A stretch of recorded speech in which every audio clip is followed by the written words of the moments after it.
Il était 6 heures du matin d'un samedi où ma plus jeune sœur, Maria, est entrée dans mon appartement avec 2 sacs géants, comme si c'était le propriétaire de la pièce. Maintenant, je vis ici, maman est partie, a-t-il annoncé avec le plus grand naturel, alors que j'essayais toujours de poursuivre la scène. Quand j'ai menacé de déménager en enfer si j'en avais besoin, mes parents n'ont ri. Eh bien, voyons qui rit en dernier. Je n'ai pas réfléchi à 2 fois, j'ai vidé l'appartement au dernier clou sur le mur. Je m'appelle Aline, j'ai 27 ans et je suis professeure de littérature dans un collège d'élite privé à Saint-Pétersbourg, ce genre de travail qui vaut la peine d'être réveillé tôt.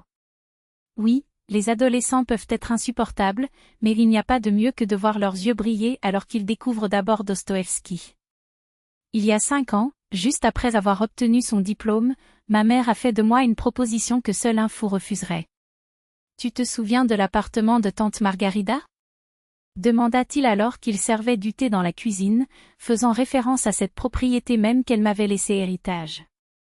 Comment ne pas se souvenir ? J'ai passé la moitié de mon enfance là-bas, en écoutant les histoires excentriques de tante Rita sur le bohème théâtral tout en dévorant ses éclairs maison. Une chambre de 2 chambres dans un bâtiment de Stalica, avec un plafond de 3 mètres, des fenêtres pour un patio silencieux et, surtout, à seulement 10 minutes à pied de l'école où j'enseigne. C'est à ce moment-là que je soupçonnais. Pourquoi louer des inconnus si vous pouvez vivre ici ? Je paie 40 000 roubles par mois au lieu des 50 que le marché facture, a-t-elle proposé, comme s'il s'agissait d'un cadeau. Qui refuserait un tel appartement, au cœur de Pétersbourg, pour ce prix ? J'ai accepté à l'heure. Au cours des années suivantes, j'ai investi non seulement ma sueur, mais aussi une fortune personnelle dans cet espace. J'ai sauvé chaque rouble, progressivement rénové, le plancher en bois massif à la place du stratifié bon marché, des murs repeints de soin, hydrauliques tous changés. Le mobilier arrivait lentement mais avec une qualité, un canapé d'angle en cuir légitime, une table à manger en bois massif, un lit king size avec un matelas orthopédique qui se moule au corps et même une télévision télévisée de 165 pouces.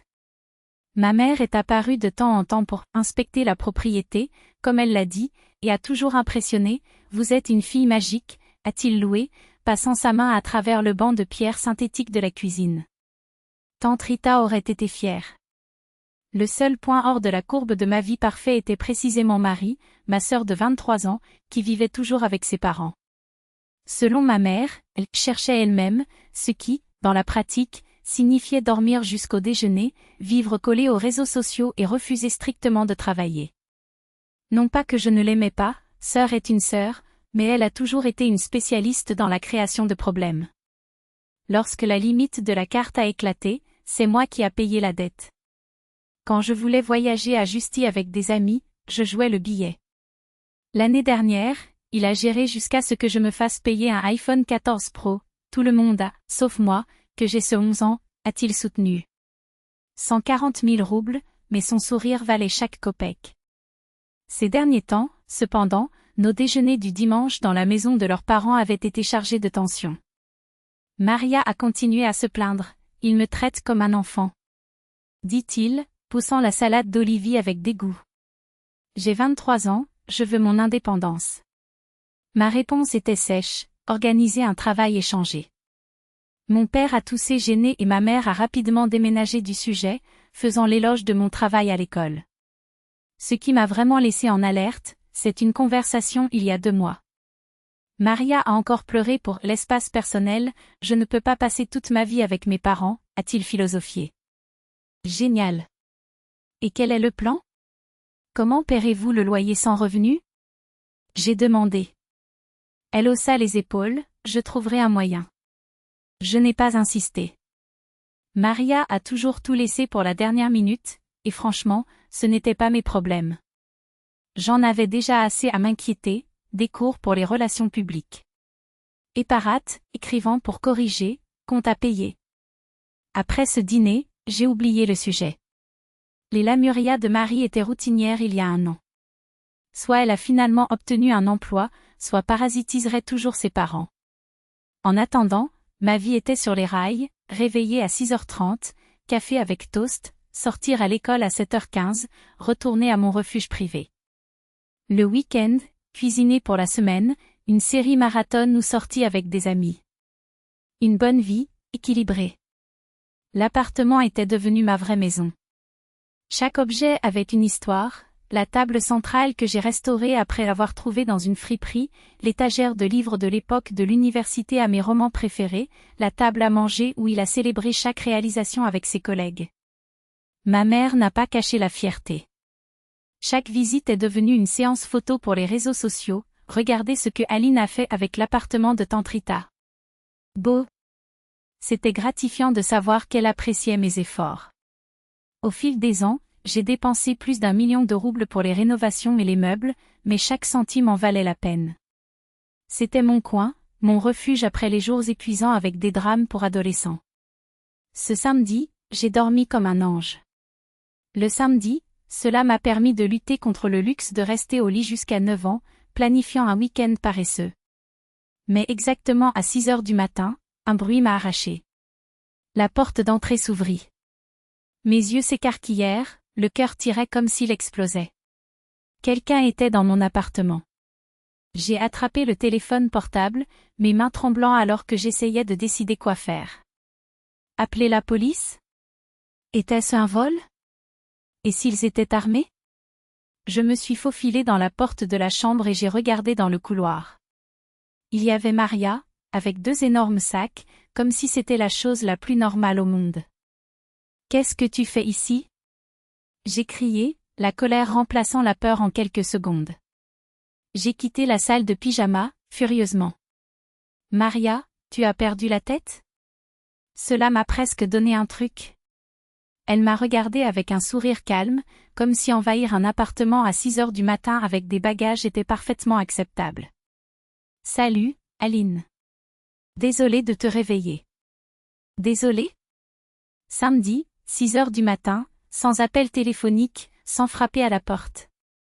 Et ses sacs? Elle haussa les épaules et commença à traîner ses volumes à l'intérieur. J'ai décidé de bouger. Ce n'est pas grand-chose. Rien d'autre? Comment êtes-vous venu ici? Ma mère m'a donné la clé. J'étais paralysée. Ma mère vous a-t-elle donné la clé de mon appartement? Elle rit, défavorisée. En fait, ce n'est pas tout à fait ton appartement, non? C'est de maman. C'est la propriétaire. Un froid a parcouru ma colonne vertébrale. De quoi parlez-vous, Maria? Ne se soucie pas, elle a jeté ses sacs dans le salon et est allée directement dans ma chambre. Ma chambre, avec l'énorme lit, j'ai choisi mon doigt, les rideaux que j'ai pris 3 semaines pour décider. C'est le 4e principal, a-t-il noté, analysant l'espace avec l'air de ceux qui se sont déjà installés. Je serai avec lui. Tu peux aller au plus petit. C'est petit, mais donnez-vous. Il a ouvert ma garde-robe et a commencé à bouger mes vêtements comme les siens.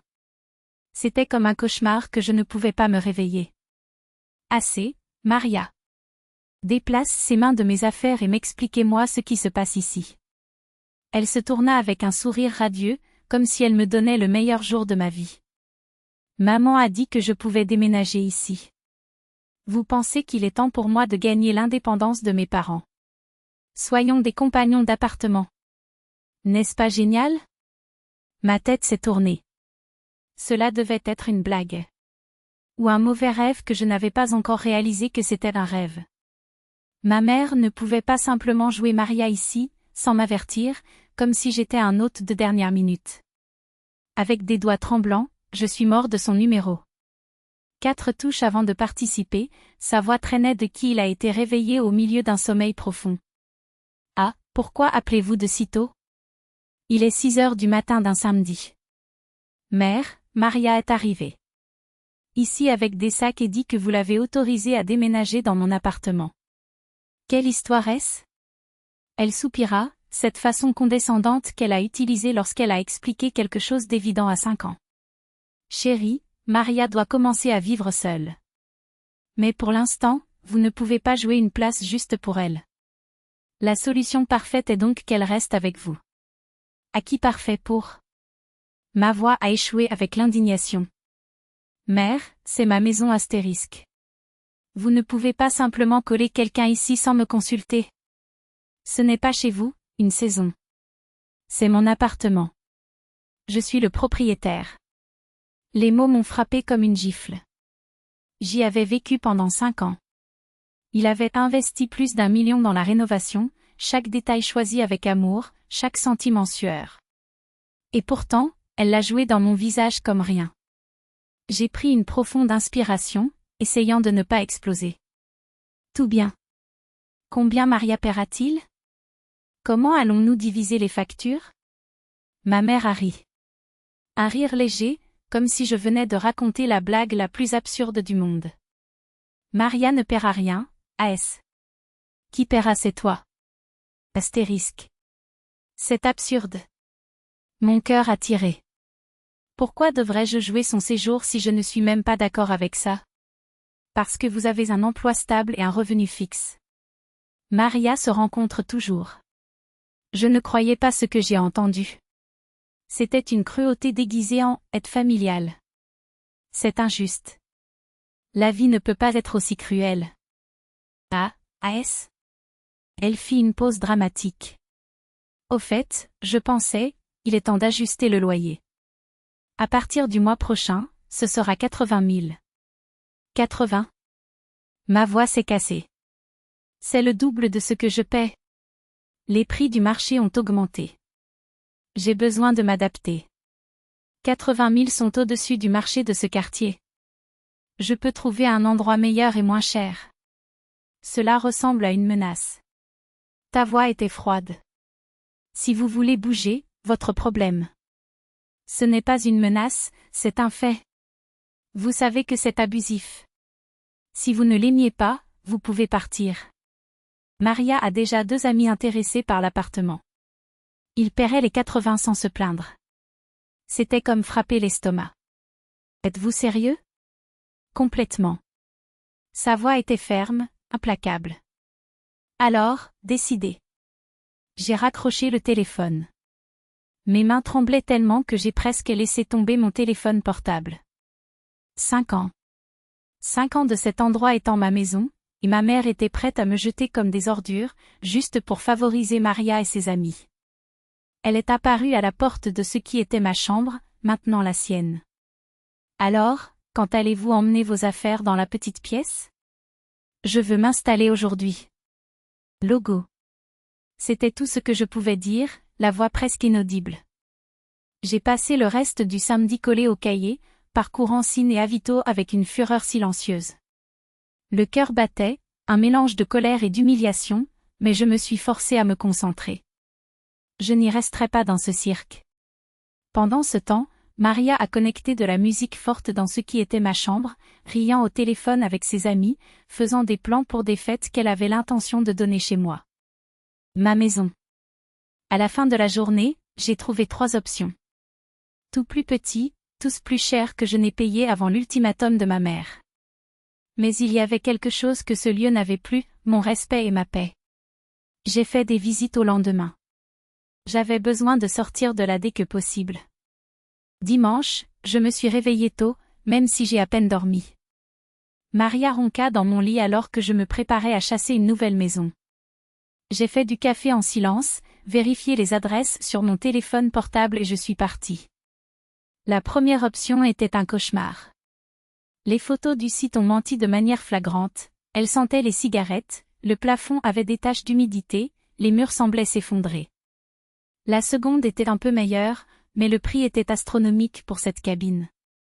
Mais le troisième était différent. Un quartier calme, à 15 minutes de l'école où je travaillais. Le bâtiment était vieux mais bien soigné. Le propriétaire, une dame nommée Ludmila V.A. Silivna m'a reçu avec un sourire et a tenu à me montrer tous les coins. C'était une kitchenette, pas un appartement à 2 chambres comme ce que je laisserais derrière moi, mais avait de la personnalité. Plancher en bois, grande fenêtre qui laisse une lumière dorée, une cuisine confortable où je pourrais m'imaginer prendre le petit déjeuner le matin. 55 000 par mois, a déclaré Ludmila Vasilievna. Un autre dépôt de mois à l'avance. C'était plus que je payais auparavant, mais moins que les 80 absurdités de ma mère. Et, surtout, ce serait le mien. Sans voisins indésirables, sans chantage familial, sans le sentiment d'être expulsé de leur propre vie. Je le prends. J'ai répondu sans hésitation. Quand puis-je bouger? La semaine prochaine, si vous transférez le dépôt jusqu'à mercredi. Nous avons serré les mains en même temps. J'ai transféré l'argent, signé un simple contrat et un poids énorme est sorti de mon dos. Enfin, je reviendrai mon espace. Mais sur le chemin du retour, la réalité m'a frappé comme un tsunami. J'avais investi une fortune dans cet appartement. Réformes, meubles, chaque pièce choisie avec amour, chaque économie stockée pendant des mois pour acheter le canapé d'angle, la table à manger, l'armoire de chambre. Et maintenant? Souhaitez-vous tout simplement abandonner tout à Marie et à ses amis? Ne pensez même pas. Ces meubles étaient à moi. J'avais travaillé dur sur eux, j'avais fait des heures supplémentaires en tant que professeur privé pour payer tous les détails. Maria ne méritait pas de les hériter simplement parce que ma mère a décidé de jouer dans son équipe. La nuit, j'ai commencé à dessiner un plan. J'ai appelé la Gleb, qui changeait. Alors, travaillez-vous mercredi? J'ai demandé. J'ai besoin de sortir mes affaires de l'appartement, mais ça doit être pendant que mon compagnon de chambre astérisque n'est pas à la maison. Sans le drame, a-t-il ri. Vous n'en avez aucune idée. Puis j'ai appelé Lisa et Ilia. Ils sont venus m'aider avec les boîtes mercredi matin. Le plan était simple, Maria partait environ 10 ans, trouva ses amis dans la galerie ou un café et ne revenait que la nuit. Nous aurions assez de temps. Mercredi, j'ai pris un certificat médical. Mentir au réalisateur m'a fait un peu gêner, mais c'était une question de survie. J'ai gardé un œil sur la porte jusqu'à ce que je voie Maria partir, avec son sac de créateur et les lunettes que j'avais offertes en cadeau le jour de son anniversaire. Dès qu'elle a plié le coin, j'ai appelé la Gleb. Fritrac. Ils peuvent venir.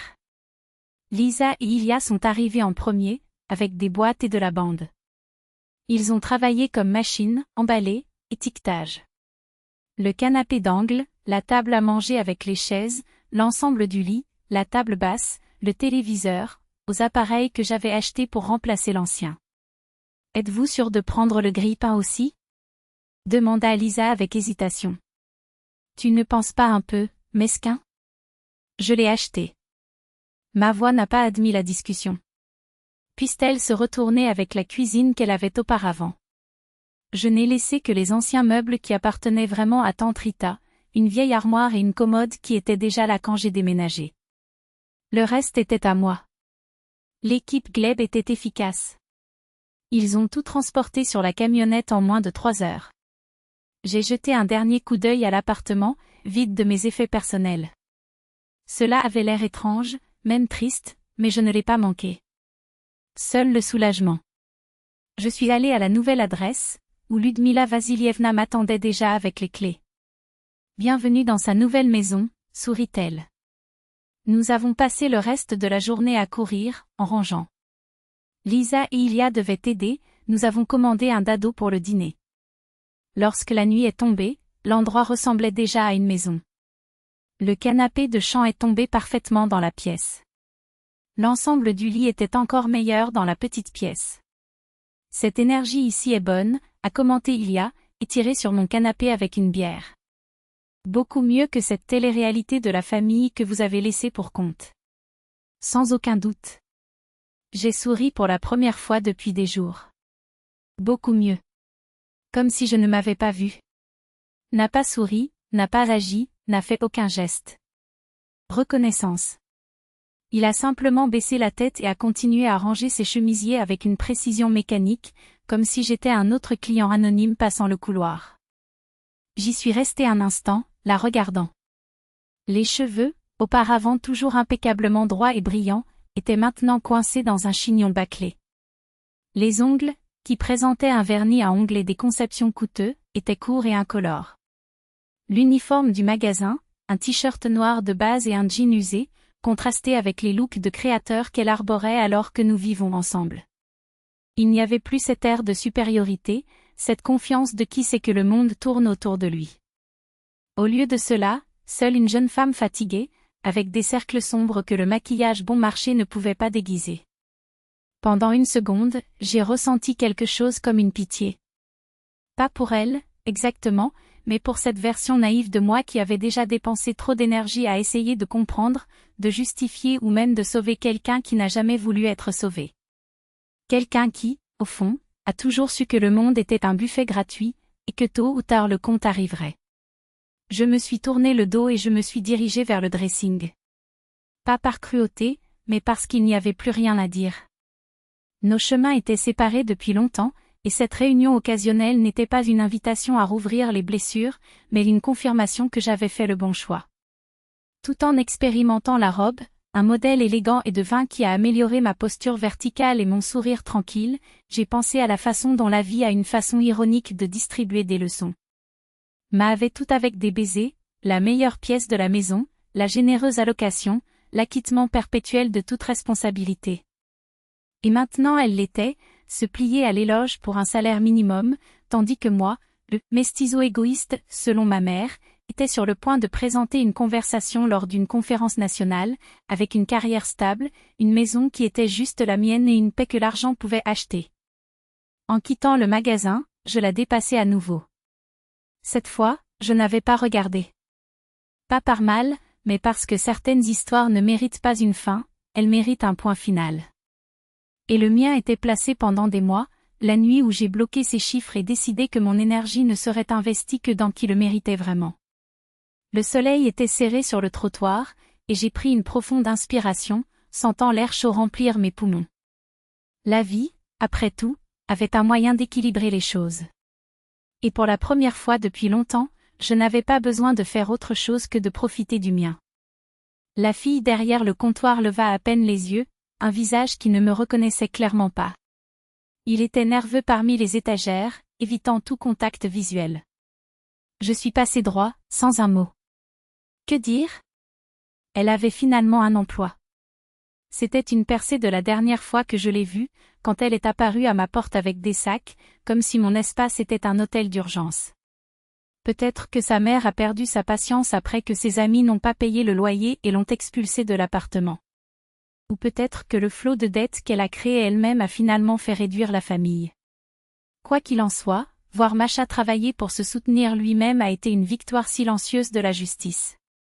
Je n'avais plus besoin de porter le poids des erreurs des autres. Je les ai tous laissés derrière, avec leurs choix et leurs conséquences, pendant que je construisais une vie où mon énergie n'a pas été drainée par ceux qui devraient me protéger.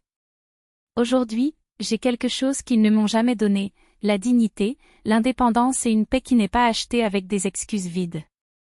Nos relations familiales peuvent-elles reconstruire un jour? Peut-être. Mais ils ne reconnaissent que ce qu'ils ont fait, s'ils demandent vraiment pardon, non pas par des mots répétés, mais par des actions qui prouvent qu'ils ont compris les dommages. Je ne prétendrai pas que tout soit bien juste pour maintenir les apparences. Ma vie n'est pas une étape pour la mise en scène, et mon pardon n'est pas un trophée qui est acquis par l'insistance. C'est une école. Je ferai quand, et seulement s'ils le méritent. Jusque-là, la porte reste ouverte uniquement pour ceux qui respectent ce que j'ai construit sans eux.